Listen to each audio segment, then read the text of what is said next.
On peut débriefer du coup. Hein. Maintenant, Alors, vous habitez sur notre planète, il paraît? non, je crois pas. Il vous a dit, monsieur Arras?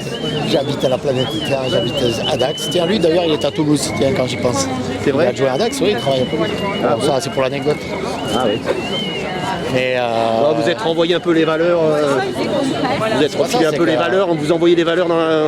oui, après il fait des assertions, on va les vérifier. Il dit qu'il y a eu plus d'études quand c'était les mandatures précédentes. Et plus de logements et tout ça. Oui, mais c'est pareil, bon, quand ils étaient dans l'opposition, je crois qu'ils attaquaient pas mal. Non, Mais les logements qui sont inaugurés aujourd'hui, ils ont bien été lancés avant, parce que il faut, je sais pas, mais on le sait qu'il faut 4 ou 5 ans pour que les projets aboutissent. Donc c'est forcément tout ce qui se passe maintenant, les inaugurations des halles et tout ça, c'est forcément lancé avant. Hein. C'est parce que c'était fait avant. Mais les halles, elles étaient terminées quand ils...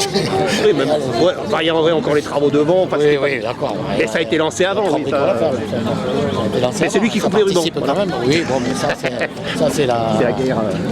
C'est la règle du jeu démocratique, il a été élu. Hein, même non, mais c'est pour info, même les gens qui ne savent pas, une municipalité, quand elle arrive, il faut 4 ou 5 ans pour que les projets qu'ils ont décidés au début d'une mandature commencent à arriver, qu'on voit les effets. Hein. Donc après, des fois, il y en a qui sont refusés avant qu'il y ait des effets. Après, il a répondu comme si je l'attaquais sur le fait de vendre. C'est pas seulement ça. Ouais.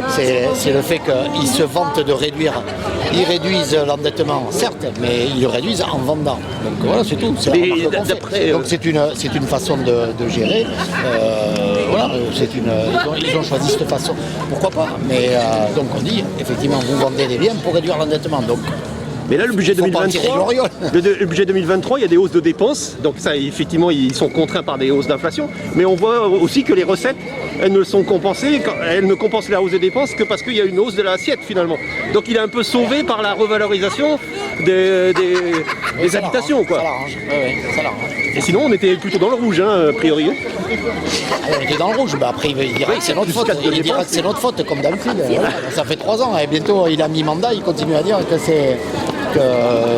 en fait tout ce qui se passe, de négatif, c'est la faute de l'ancienne municipalité. Oui, il sera à mi-mandat, oui, dans quelques mois. Et là, oui, il est mais en gros, qu'est-ce qu'il a lancé comme projet? Mais pour l'instant, rien du tout. Voilà, pour l'instant, même l'hébergement d'urgence, ça n'a pas l'air d'être une priorité. Non.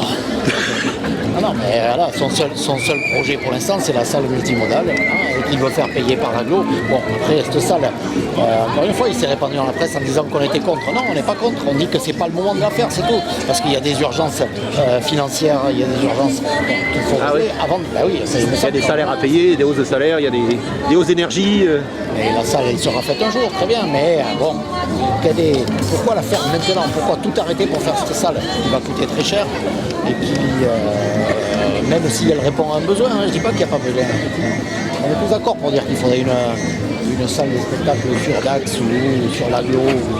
Il y a un autre projet qui consistait aussi à faire une salle sur 2 intercos avec la Max. C'est pas inintéressant ça. Ah oui.